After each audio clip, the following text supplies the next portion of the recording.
Assalamualaikum warahmatullahi wabarakatuh.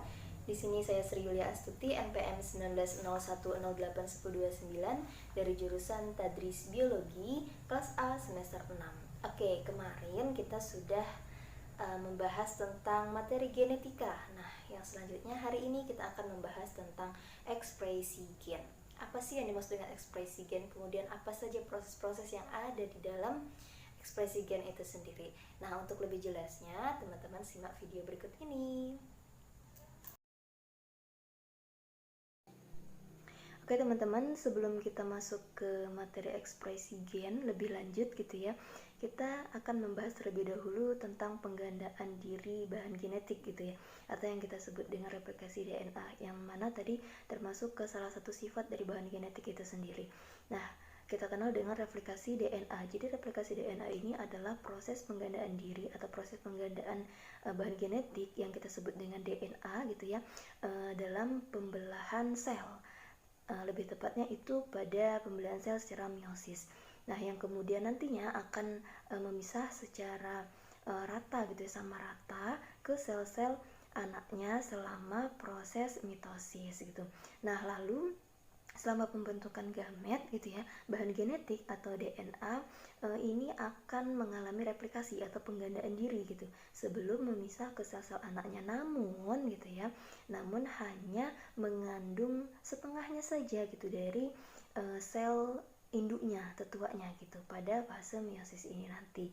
Nah, kemudian replikasi DNA ini ada 3 model ya teman-teman, 3 model replikasi DNA, di mana yang pertama adalah replikasi konservatif, kemudian yang kedua adalah replikasi dispersif, dan yang ketiga adalah replikasi semi konservatif.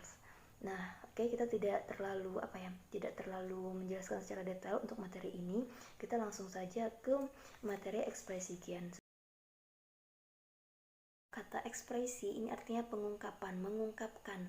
Jadi ekspresi menampakkan apa yang kita rasakan gitu. Misalnya kita merasa bahagia, jadi yang tampak dari kita dilihat dari orang lain, oh kita senyum, kita tertawa, artinya menunjukkan kita ini bahagia gitu, mengekspresikan rasa bahagia kita. Nah, kalau kita sedih pasti kita juga akan raut wajah kita ini akan sedih gitu, jadi mengekspresikan rasa sedih kita. Nah, begitupun dengan ekspresi gen. Ekspresi gen adalah pengungkapan gitu ya, pengungkapan faktor genetik atau gen gitu ya, menjadi fenotip. Artinya kan si gen ini adalah ini ya, unit dari materi genetik yang membawa sifat dalam bentuk kode-kode. Nah, jadi si gen ini menjadi faktor keturunan gitu ya, terkait sifat yang akan diturunkan atau diwariskan dari orang tua ke anaknya gitu. Nah, sifat yang di dalam ini tidak tampak. Nah, ketika ingin menampakkan sifat ini, maka kita akan mengekspresikan gitu ya istilahnya. Nah, kita akan mengungkapkan gitu. Sifat ini akan diperlihatkan gitu. Jadi menjadi fenotip yang bisa kita lihat secara nyata ya di depan kita. Oh, itu ternyata rambutnya warnanya hitam, oh itu rambutnya warna coklat, jadi terlihat sifatnya gitu yang diturunkan gitu ya. Nah, jadi mengekspresikan atau ekspresi gen ini adalah penerjemahan gitu ya, penerjemahan informasi genetik gitu ya, DNA gitu menjadi asam amino protein. Nah, proses awal dari ekspresi gen ini adalah dari proses transkripsi dan translasi. Jadi ada 2 proses ya dalam ekspresi gen, ada yang kita kenal dengan transkripsi dan translasi. Transkripsi adalah pemindahan informasi genetik dari DNA ke RNA, sedangkan translasi adalah pemindahan informasi genetik dari RNA ke protein. Jadi nanti di ekspresi gen ini prosesnya itu kayak menerjemahkan gitu ya informasi genetik yang dari DNA ke RNA, kemudian dari RNA ke protein gitu. Nah, tadi kan kita membahas bahwa diawali dengan transkripsi lalu translasi. Nah, kemudian ada tahapannya nih, ada tahapan inisiasi, tahapan elongasi atau pemanjangan, dan terminasi. Nah, kemudian yang tadinya diawali dengan transkripsi, di mana transkripsi dari dari informasi genetik yang ada di dalam molekul DNA yang menghasilkan 3 RNA. Nah, jadi ada yang kita kenal dengan mRNA atau RNA messenger atau RNA duta gitu. Kemudian yang kedua ada RNA transfer atau kita singkat dengan tRNA. Lalu ada RNA ribosomal atau rRNA. Nah, tapi di antara ketiga dari RNA ini hanya satu saja yang akan diterjemahkan gitu ke dalam protein, yaitu mRNA. Jadi hanya mRNA ini saja gitu ya yang akan ditranslasikan ke dalam protein. Nah, kita tahu juga bahwa translasi atau sintesis protein ini melibatkan. Nah, kita tahu juga ya teman-teman bahwa proses translasi atau sintesis protein ini melibatkan banyak molekul, kemudian energi dan juga ribosom gitu. Jadi ribosom ini dibentuk gitu ya oleh beberapa jenis rRNA dan juga beberapa protein ribosomal. Jadi si rRNA ini berperan di dalam penyusunan ribosom gitu. Sedangkan tRNA ini berfungsi atau berperan membawa asam amino yang sesuai dengan sesuai dengan informasi gitu ya yang ada di dalam molekul mRNA di dalam proses translasi. Nah, kita tahu bahwa pada organisme eukariotik,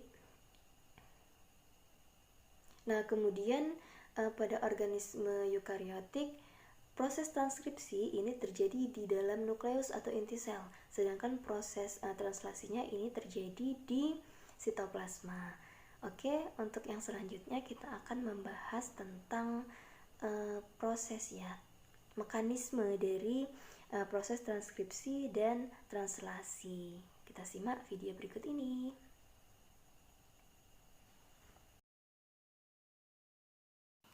Oke, jadi proses transkripsi dan translasi ini dimana kita tahu sel merupakan unit dasar penyusun makhluk hidup.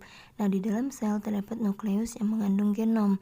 Nah, pada manusia genom dibagi menjadi 23 kromosom, di mana masing-masing kromosom mengandung untaian panjang disebut DNA, dan DNA ini mengandung banyak sekali gen. Nah, kemudian DNA akan mengikat histon.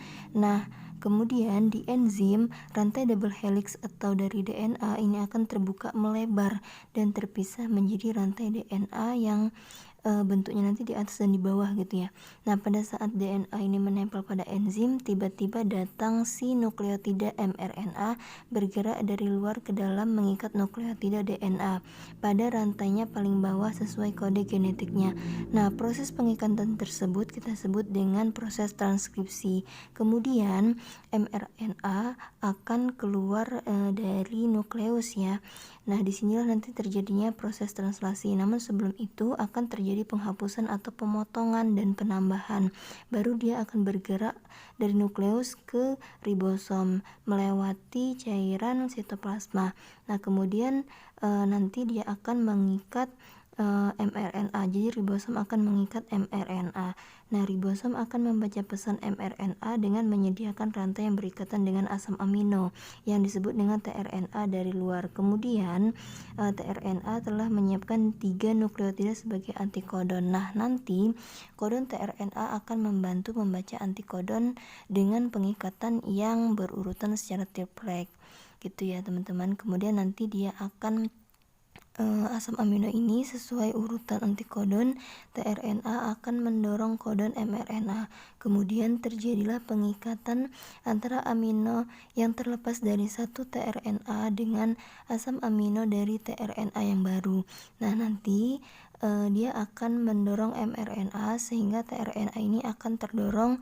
Nah, kemudian terjadilah pengikatan antara satu amino dengan amino lain. Nah, hasil dari asam amino yang tersusun membentuk rantai polipeptida hingga keluar dari ribosom. Kemudian dia nanti kita sebut dengan proses translasi. Nah, setelah proses translasi selesai, maka polipeptida ini akan terputus dan akan bergerak bebas gitu ya. Kemudian dia akan melipat dan mengeras menjadi protein. Dia akan membentuk protein. Cukup materi dari saya. Wassalamualaikum warahmatullahi wabarakatuh.